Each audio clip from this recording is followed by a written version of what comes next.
I would also like to take this opportunity to congratulate India, Mexico, Ireland, and Norway, with whom we have joined the Security Council as elected members for the period 2021-2022. I thank their Excellencies Mr. Antonio Guterres, Mr. Moussa Faki Mahamat, and former President Ellen Johnson Sirleaf for their informative briefings.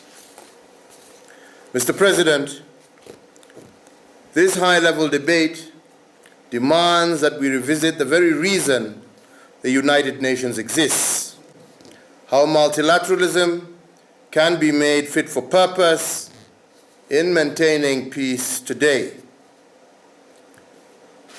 Mr. President, the fact that the Security Council spends the bulk of its agenda on conflicts in Africa is a testament to the fragility of many countries and regions on our continent. And here I wish to convey my condolences to you, President Youssoufou, and the people of Niger for the loss of so many innocent lives. So, Mr. President, if we are to be true to the founding charter of the UN, it follows, therefore, that we should invest more in building more effective approaches or revitalizing existing mechanisms that maintain peace and anchor stability on the African continent.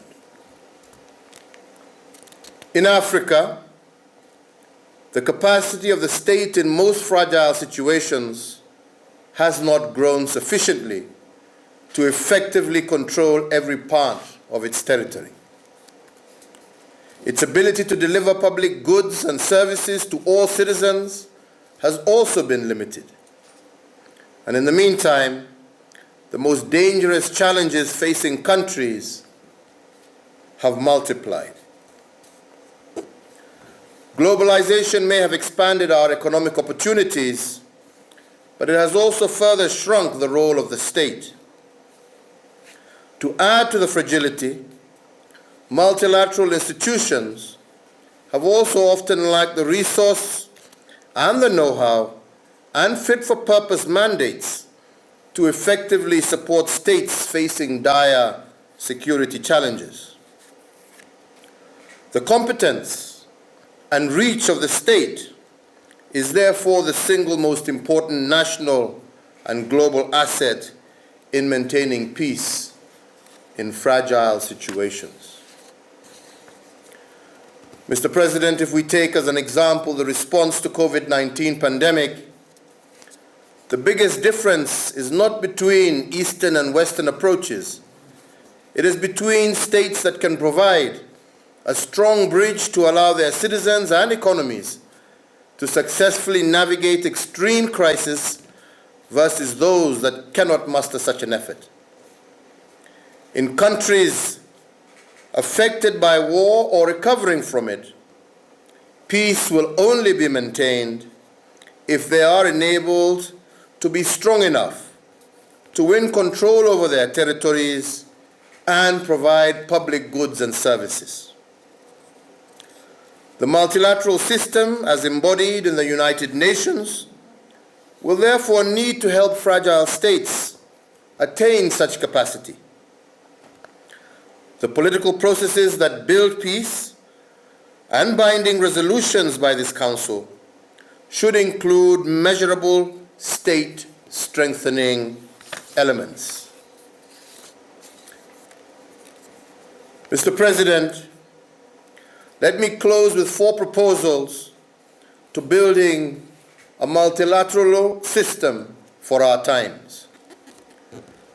First, we must leverage on the knowledge and buy-in of stakeholders closest to the crisis.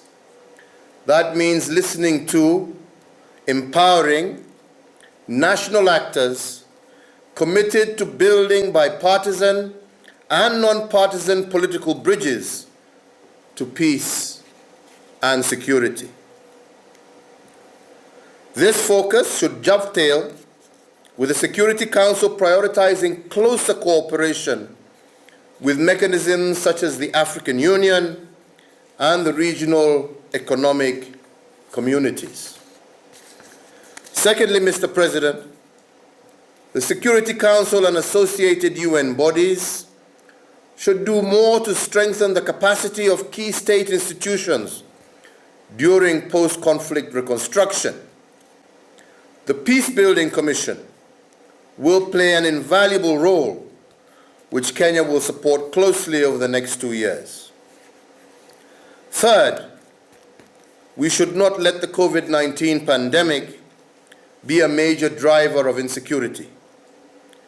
If fragile countries do not get prompt access to vaccines, their economic problems will likely turn into political as well as security challenges. So affordable and quick access to COVID-19 vaccines should therefore be regarded as a valuable investment in peace. I want to commend you, Mr. President, for the pivotal role that Tunisia has played in the adoption of Resolution 2532, by which the Council recognized the grave and devastating impact of the COVID-19 pandemic, especially in countries in conflict or post-conflict situations. My fourth proposal, Mr. President, is that I also believe we must strengthen the role of Africa and the Global South in the multilateral system. The road to revitalizing multilateralism to effectively deliver global peace and security runs through a united Africa and an active and engaged Global South. In this regard, I applaud, through you, my brother Ralph, the election of St. Vincent and the Grenadines, and also for becoming the +1 of the Africa 3. This action allows the hundreds of millions in Africa, the Caribbean, and other parts of the world to believe that their voice in the Security Council matters. That belief will lead to greater faith in the United Nations and its decisions, and it is for this reason that I have also tasked our mission at the UN to be a strong voice for a united Africa and for the Global South, as well as the General Assembly. Once again, I thank you, Mr. President, for the invitation and thank all members for their kind attention. Thank you. I now give the floor to His Excellency, Mr. Ralph Gonsalves, Prime Minister and Minister. I welcome the World Bank's Fragility, Conflict and Violence strategy. This opens the way for much deeper investment in nationally led prevention efforts, strategically to address the root causes of conflict and speaking